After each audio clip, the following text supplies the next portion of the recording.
Le Dafresh Morning, c'est 104.5 tonnes de bonne humeur. Tous les matins sur Urban FM. La meilleure radio de la capitale. La meilleure radio de la capitale.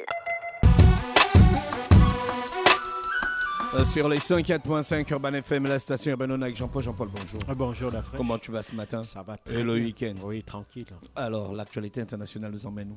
Aujourd'hui, on va parler du Tchad. Au Tchad, où la situation, bien que stabilisée sur le plan sécuritaire, reste tout de même quand même assez inquiétante. Il faut se rappeler que la semaine dernière, il y a eu de graves manifestations, notamment à N'Djamena, à Moundou et à Koumra, qui sont les principales villes du pays.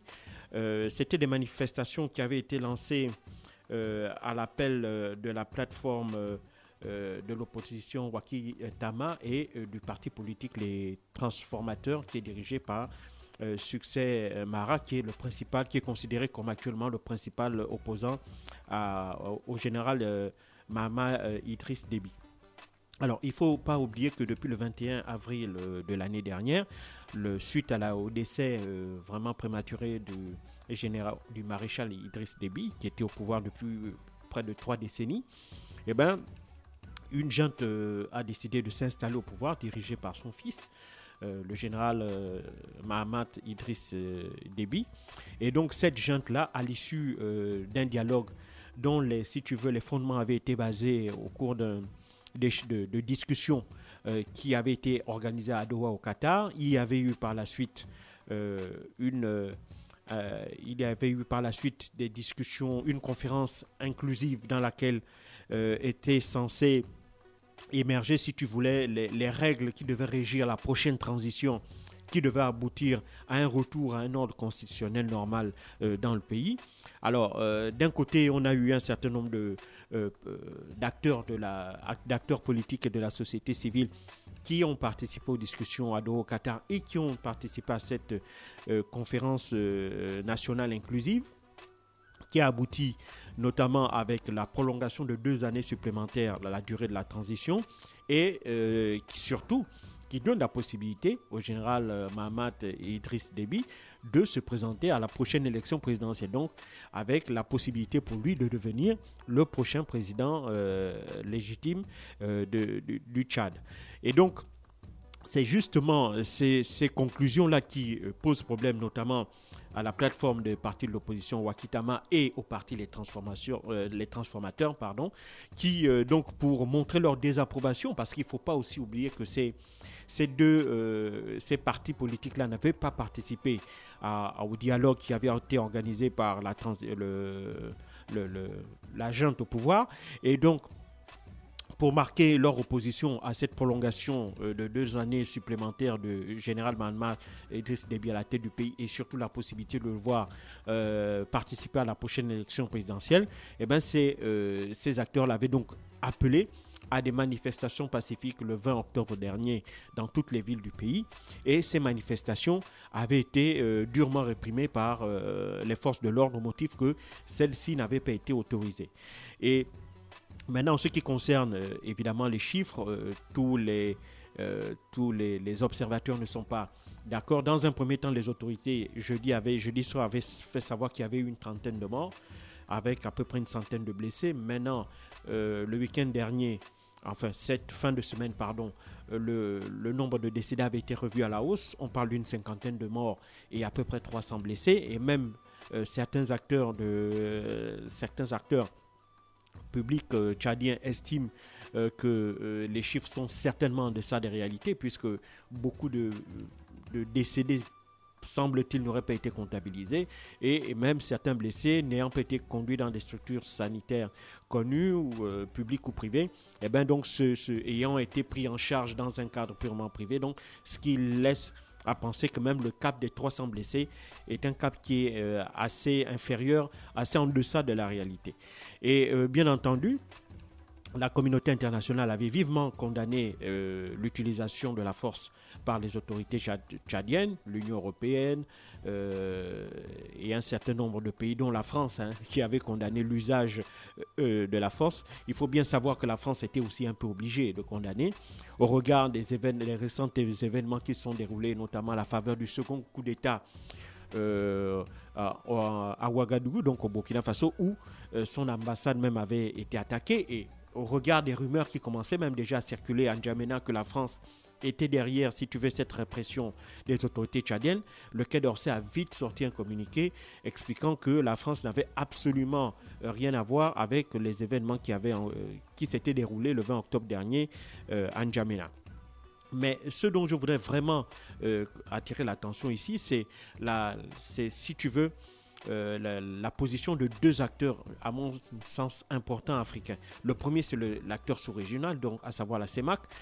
Le deuxième acteur, c'est à l'échelle continentale, c'est l'Union africaine. Jusqu'à présent, il n'y a eu aucune réaction ni de la CEMAC ni de l'Union africaine concernant la situation au Tchad. Il faut savoir qu'actuellement, la CEMAC est dirigée par un compatriote, le professeur Daniel Onaondo, et l'Union africaine, donc qui est quand même qui est gabonais, donc un pays membre de la CEMAC, et l'Union africaine est dirigée par un Tchadien, Moussa Faki Mahamat, qui avait été ministre des Affaires étrangères à l'époque du maréchal Idriss Déby Itno, et donc qui est un acteur incontournable du Tchad, un acteur politique incontournable du Tchad. Donc, ni le président de la commission de la CEMAC, ni le président de la commission de l'Union africaine n'ont réagi. Et pire encore, il n'y a eu aucune réunion pour justement s'interroger sur la situation qui prévaut actuellement au Tchad. Ni une réunion du Conseil de paix et de sécurité de l'Union africaine, ni une réunion de la commission de la CEMAC. Donc, on observe un mutisme, ce qui est assez... ce qui est quand même à l'opposé de ce qui se passe en Afrique de l'Ouest. On se rappelle que depuis 2020, il y a un certain nombre d'événements qui se sont déroulés en Afrique de l'Ouest avec la multiplication des coups d'État ou tentatives de coups d'État. Et puis le fait qu'à chaque fois qu'il y a un bouleversement, à chaque fois qu'il y a un changement, eh ben, on voit que l'acteur qui est d'abord en avance, c'est l'acteur sous-régional, c'est d'abord la CEDEAO qui intervient.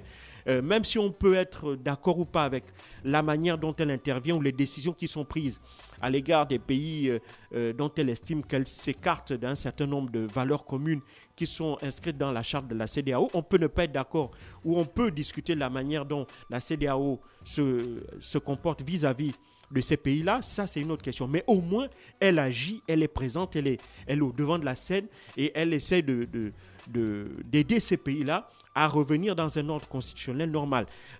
Or, en ce qui concerne la zone de l'Afrique centrale, c'est que nenni, c'est vraiment le silence total. On se rappelle que lors des événements des élections présidentielles de 2016, la CEMAC n'avait absolument rien dit et c'était l'Union africaine qui était quand même un peu intervenue pour essayer de ramener la sérénité et le calme dans ce pays.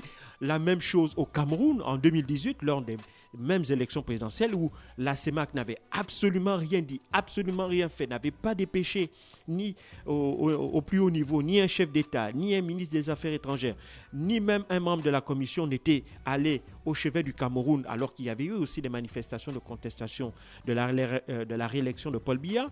La même chose maintenant au Tchad, il y a eu manifestement après le décès prématuré du maréchal Idriss Déby Itno, il y a eu un coup d'État. On a mis en place une junte militaire qui a pris le pouvoir, même si cette junte-là avait été adoubée par la France. N'empêche que l'Union africaine et particulièrement la CEMAC aurait dû être au devant pour essayer de demander des comptes, d'abord pour essayer de comprendre les circonstances dans lesquelles le maréchal Déby avait disparu et demander à la junte de justifier le fait de ce coup d'État et surtout discuter avec elle sur des termes clairs concernant la mise en œuvre de cette transition-là, à l'instar de ce qui se fait aussi en Afrique de l'Ouest. Or, nous constatons là, malheureusement, que pour ce qui concerne, lorsqu'il s'agit des questions politiques, malheureusement, on a l'impression que la CEMAC est aux abonnés absents. Et ça, c'est extrêmement dédommageable pour notre sous-région, hein, qui, une fois de plus, donne l'impression que c'est une sous-région où les choses ne bougent absolument pas. Et c'est une sous-région qui n'est absolument pas dynamique. Parce que si on veut véritablement accentuer ou accélérer l'intégration économique, à mon sens, il faut déjà que sur un plan politique, on ait des règles communes et surtout qu'il y ait une volonté politique commune de régler les problèmes lorsqu'ils surviennent dans un État membre. Or, en ce qui concerne l'Afrique centrale, il n'y a absolument rien. Ni les chefs d'État, ni la commission de la CEMAC aucun acteur ne bouge lorsqu'il y a un véritable problème politique qui concerne l'un des pays de la CEMAC. Et donc ça, c'est particulièrement alarmant.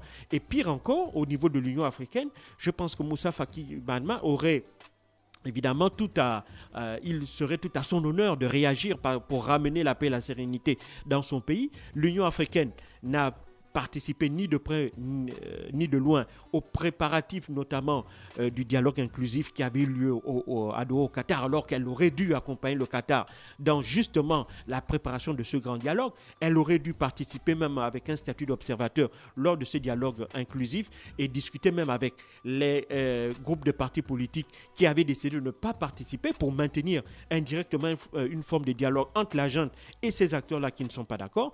Et surtout, elle aurait, juste après les événements du 20 octobre dernier, au moins condamné, si tu veux, cet usage excessif de la force, comme l'ont fait un certain nombre d'organisations internationales, notamment des Nations Unies. Et malheureusement, ni l'Union africaine, ni la CEMAC brillent une fois de plus par leur inaction lorsqu'il s'agit de l'Afrique centrale, ce qui est très important, qui est à mon sens très inquiétant pour l'avenir politique de cette sous-région, parce que sans véritable dynamisme politique, on ne peut pas s'entendre à un réel bond économique et surtout à une réelle intégration telle qu'elle est souhaitée dans la charte de la CEMAC. Donc il faut vraiment que l'Union africaine, pour ce qui concerne l'Afrique centrale, lorsqu'il y a des problèmes qui surviennent, que ce soit en Centrafrique, que ce soit dans un autre pays, en l'occurrence le Tchad ici, il faut que l'Union africaine soit aussi active sur le terrain qu'elle ne l'est lorsqu'il s'agit de l'Afrique de l'Ouest. Et il faut surtout que la CEMAC affirme son autorité lorsqu'il s'agit de trouver des solutions à des contentieux ou à des problèmes qui minent les pays membres de la région de l'Afrique centrale. Et donc ça, c'est vraiment quelque chose qu'il faut véritablement que les pays membres ou bien les acteurs de la société civile essayent d'interpeller la CEMAC et même peut-être en passant par les membres de notre Parlement. On a un Parlement de la CEMAC. Donc, il faut véritablement que ces institutions-là, lorsqu'il s'agit de vrais problèmes, en l'occurrence comme ceux que l'on observe au Tchad ou ailleurs, lorsqu'il s'agit de l'Afrique centrale, il faut que la CEMAC soit présente, il faut qu'elle soit active à l'instar de ce que fait la CEDEAO en Afrique de l'Ouest. Et cet absentéisme, cette espèce de léthargie-là n'est absolument pas bonne pour le futur de la sous-région et de cette organisation. Merci Jean-Paul qui revenait sur l'actualité internationale ce matin. On allait du côté du Tchad dans le Da Fresh Morning dans la rubrique de l'actualité internationale. Restez connectés sur les 104.5, on se retrouve juste après.